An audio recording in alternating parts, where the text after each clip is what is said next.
Wix Studio, the platform for agencies and enterprises to manage clients and projects with max efficiency, sharing Wix's SEO tech to help you drive growth.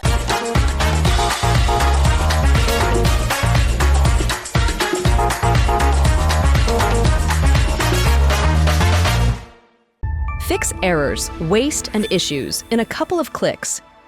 Get alerted whenever you're off track. Sign up at trueclicks.com. I love that. That's the first time that I've ever been introduced. She knows what she's talking about, which is absolutely brilliant. Thank you very much. Actually, I'm not going to ask you to do an applause because it'll take about 30 seconds out of my speech. And you know, I'm really struggling to get to 20 minutes anyhow. But I just want to say thank you to Sarah and, in fact, everybody at Brighton SEO for putting this on. I mean, this is a mega conference and the blood and sweat and tears that goes into it. So if you see anybody with a Brighton SEO T-shirt, give them a hug, because they're absolutely on the edge today, and I can tell you. So thank you very much for coming.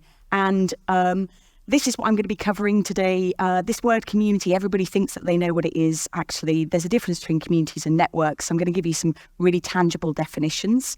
Why it's the big idea in marketing and why McKinsey have said it's the big idea in marketing for the decade. What actually I mean by community-based marketing. And then give you a couple of examples. I'm going to go through them relatively quickly, but they're all Googleable as well. And then leave you with some hot tips for those of you who want to build communities, just 10 takeaways.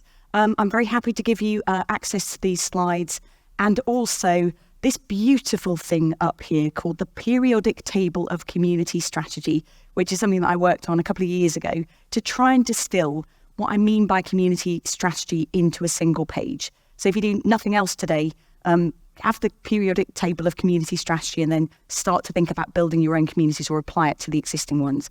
So I've just realised I'm wearing the same jumpsuit. That's ridiculous, isn't it? I do have more clothes, I promise you.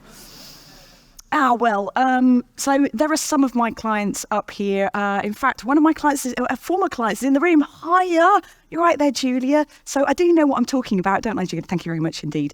So I have been in digital marketing for a really long time, and I'm not going to put years on it, but if you remember FIFA 98 and S Club 7, I actually did their SEO back in the days, all right? So I am that old. So without Googling, if you do look at the difference between communities and networks and get some definitions, you're going to go completely down a rabbit hole.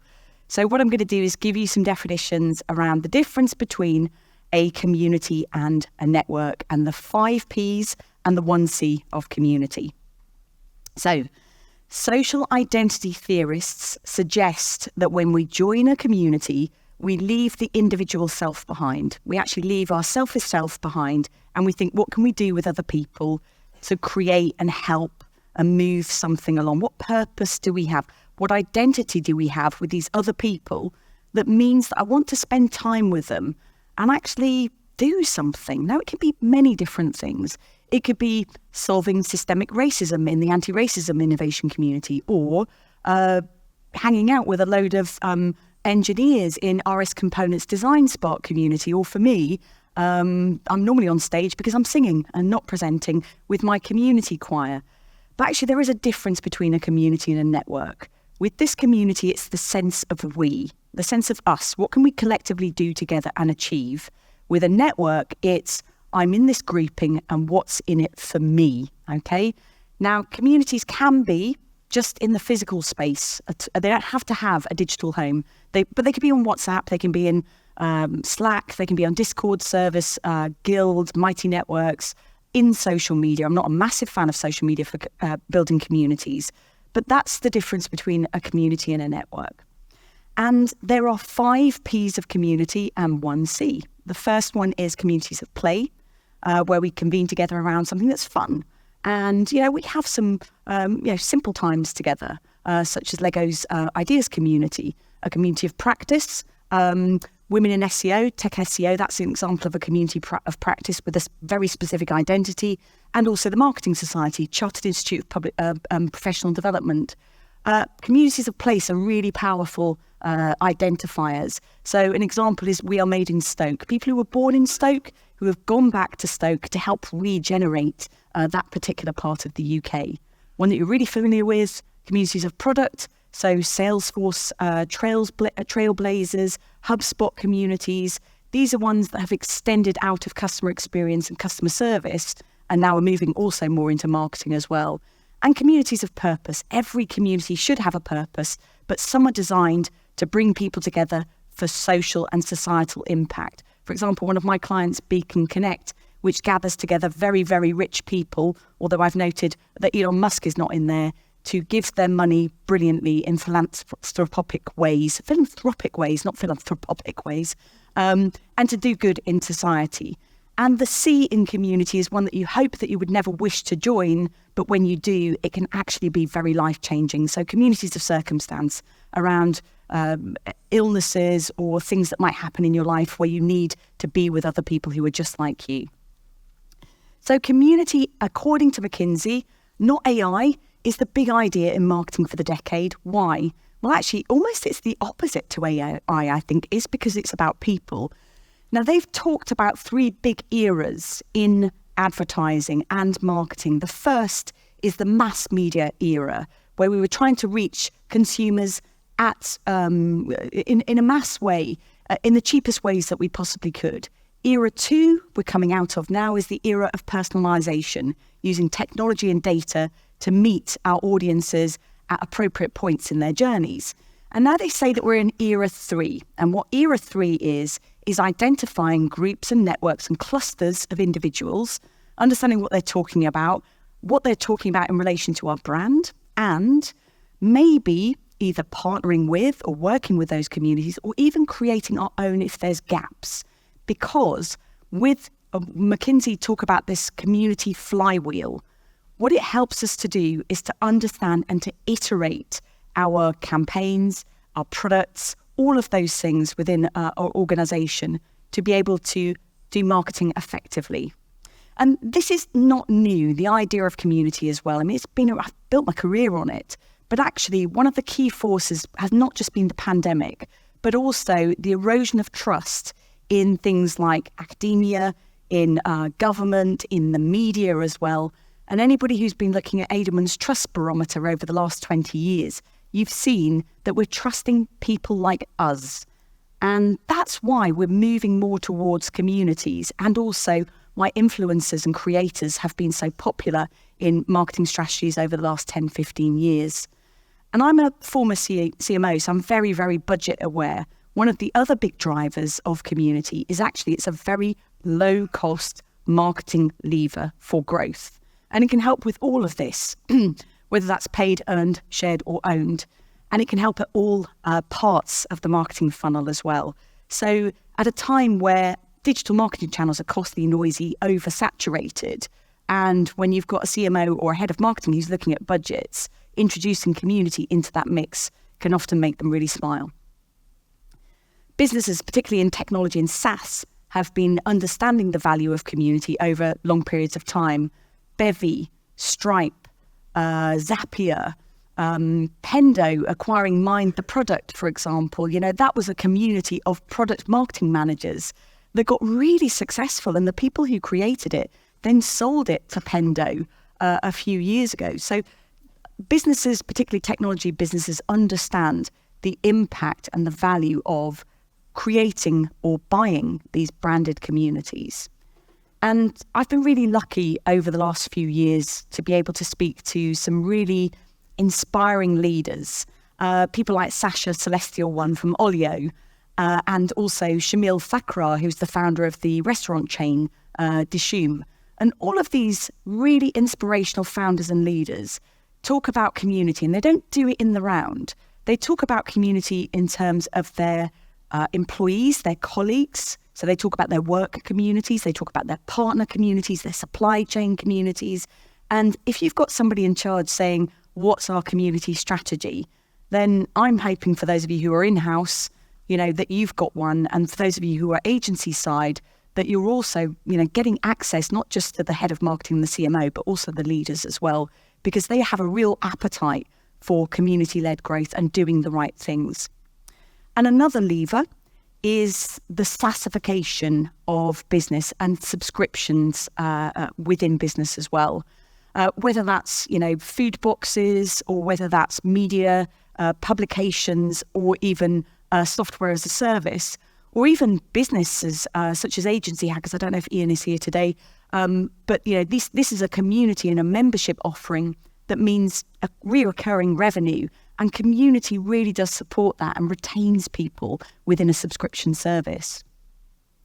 Now, I write a lot about community strategy, and I give away as much as I can for free. So, please do go and read these articles, and I'm not going to say anything other than some, germane points here, is that for me, community has moved over the last 2 or 3 years from customer experience and customer service as now being a part of marketing. And the old guard don't really like that very much, but I think it brings in a new way of doing things. And one of the new ways of doing things is what McKinsey said, looking at ecosystems and groupings that aren't necessarily yours as a brand. And I think one of the things that I'd ask you all to do is to go and have a look for these groupings, these clusters, this community ecosystem, because there's going to be SEO gold in there, and there's much more than that. But actually, this is one of the impacts of marketeers getting much more involved in community. So I'm going to give you the definition of community-based marketing, and I'm going to put my hand up, and thanks to the copywriter before me, because what we did, myself and Ashley Friedline, who is the founder of Guild, and I was CMO there at the time, we saw account-based marketing, ABM, and we went, okay, everybody understands what account-based marketing is, so maybe we should come up with a term for this called community-based marketing, or CBM. So it's only been around for a couple of years, and I'll give you the foundation of the definition. The Chartered Institute of Marketing, I think this is a brilliant definition of marketing, that actually good marketeers are incredible professionals that not just give people what you think they want, but actually it's a management process that's responsible for identifying and anticipating and meeting customer or consumer requirements profitably or efficiently if you're in non-profits. So we took that definition and we extended it. Community-based marketing is the simple act of bringing people together around a shared practice, a purpose-placed product or set of circumstances, 5 Ps, 1C, to create insights at scale and a much closer, more valuable relationship with your prospects, customers, and stakeholders to deliver organisational value. That's simply it, okay? Now, when we were writing the best practice guide around this, we know Mark Ritson, and he's just as you would imagine he is. We said, Mark, what do you think about this thing called community-based marketing? And he went, it's just marketing, which is absolutely right. And, for marketers amongst you, it's going back to that essence, identifying, anticipating, and doing things profitably. So there's no secrets here. The business case, I'm not going to read all of these out because in the case studies, I'll pull some of these. But, ultimately, for many, particularly in B2B, it's about lead generation and demand generation. For many, it's about mobilizing your existing fans, your advocates and your affiliates. But it is this data and insights at scale and the ability from an SEO perspective to actually have information and data and conversational data that's unique to you. Nobody else has that. This is not social media intelligence. This is your unique community information that will give you topical insights, pains and trends to power your campaigns and activities. Now, this is a very small diagram. Apologies. It's in the White's community-based marketing guide. It's not firewalled, so please download it. Community sits mainly and does the hard work really in the middle and the bottom of the funnel, but it can actually act as a really good amplifier of awareness and also at that early interest and consideration stage. So in terms of what does good look like, I try and put as many case studies as I can on my blog. I'm going to start off with one of my former clients, the Happiness Index. They're an HR SaaS technology company. Basically, their product is all about employee happiness and measuring it. And the co-founder, Matt Phelan, just can't think of doing business in any other way than having community at the heart of what he does. And so what he did is he gathered some senior HR professionals down the pub, and they met up on a frequent basis. He then created a WhatsApp group, got the willies because of GDPR compliance and went, ooh, we probably need to put this on Slack, and then migrated the community onto Guild and now has communities all over the place. But basically, he is an example of somebody who is thinking about a prospecting thought leadership community, but doesn't just stop there. He's got an investor community and also a CEOs for Purpose and Profit and Planet community as well. They're one of the rare businesses who actually have put some numbers behind the impact of community on their business. 20% of all new business comes from their communities. It has a massive impact on customer retention. It helps them with market, product and customer insight, and also gives them lovely, rich layers of zero-party data and first-party data as well. It powers their content and campaigns for customer acquisition. And importantly, as Shamil said and others, it creates this reputational moat, which is really important when you're building a brand and scaling up any business. And they mobilize their champions through this community. I've been talking about Lego for many, many years as an example of a company that has got community right. But not many people know that in the early 2000s, actually, Lego was about to go bust, okay? So they had a new CEO and he stripped Lego back to its core business and went, we have to have radical transparency and a different relationship with our customers. So one of the things that he did was to this community ecosystem bit and to go out there and ask his team to identify all of the fan communities that were out there and to bring them into the organisation and start talking about what they wanted and what they needed. And one of the things that they wanted and needed was to create Lego products. And so one of the communities, and there's many communities from Legos, is the ideas community, where fans can say, look, I want to have an Italian villa set or a steampunk whatever set. And then people can upvote it and downvote it. And you can see through the rich conversations that happen in here, not only do they get, lovely keyword data and SEO insights, but also they bring products to market. And then on average, they bring 4 new products to market on an annual basis. It's a fabulous community. Part of bringing all of those fan communities together was the creation of the ambassadors community. And so these are all of the recognized Lego communities throughout the world, which supports product design, amplifies what Lego is doing through its marketing, and again, gives insight. And the insiders community is a customer loyalty community and also a customer care, customer service community. Again, insight for customer acquisition, lots of rich data that they can layer onto other things. There are education communities. There are so many more that I can talk about, but just Google them. This is me in front of a sign that says cash, cash, cash. I can't tell you about this client yet, but we're writing some case studies, so soon, hopefully. But creating a multiple community strategy with them to increase customer lifetime value, for product innovation, to mobilize affiliates and advocates as well. And again, to power all of their content, marketing strategy, SEO, etc., and customer acquisition. So I've got a couple of minutes to give you 10 tips for creating successful branded communities. The first thing is, in community kind of management, people are really worried about the numbers and how many community members they have and what do the engagement levels look like. This is just an example. This is not particularly best practice. But what I would say is that if you are going to create a community, or if you have them, it has to be laddered back to organisational goals. And you have to speak the language of the CFO, because 6 million engagements over a year doesn't mean anything. A reduction in, costs to serve, or our customer lifetime value increasing by 300%, they're the kind of things that your CFO will understand. The second thing is community market fit. So there are probably millions of communities out there that actually already serve the audiences that you want. But are there underserved audiences and needs that are being underserved through communities in your target audiences and customers?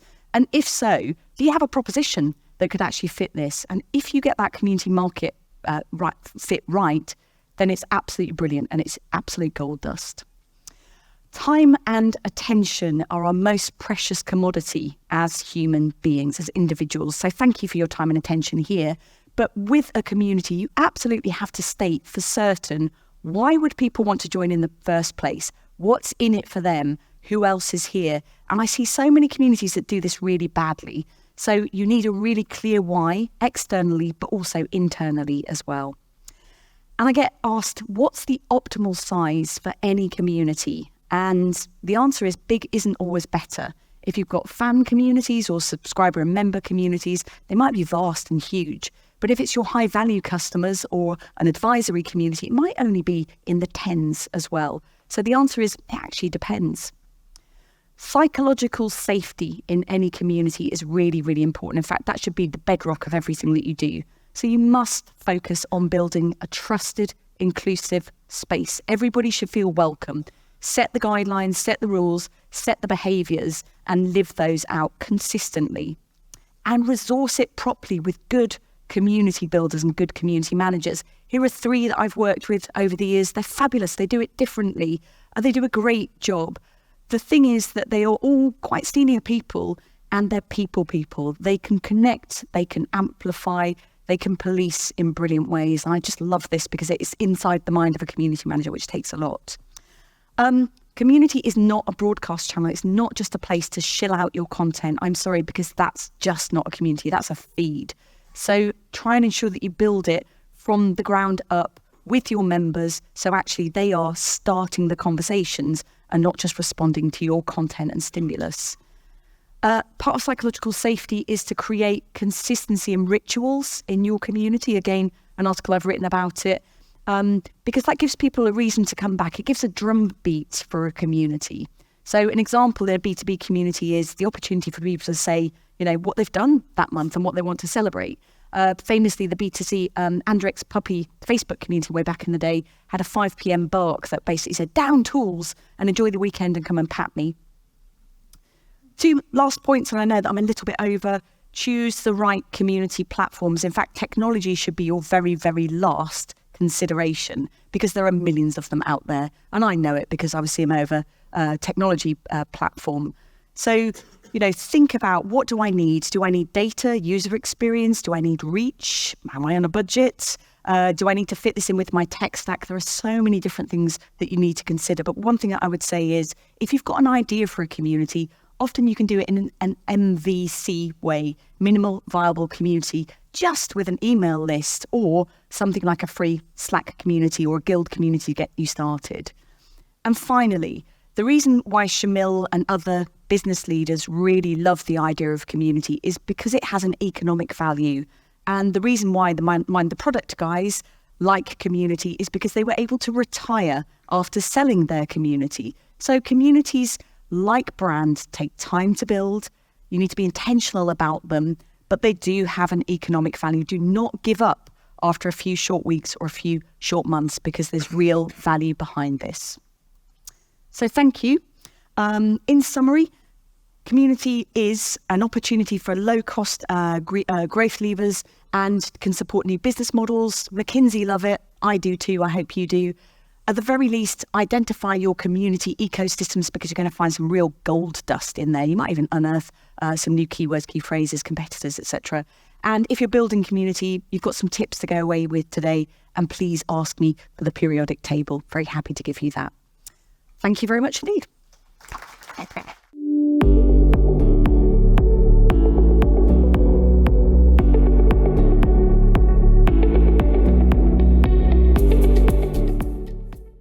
Monthly reporting making you want to shove sharp things up your nose? Try Dragon Metrics, the all-in-one SEO software with mind-blowing reporting tools.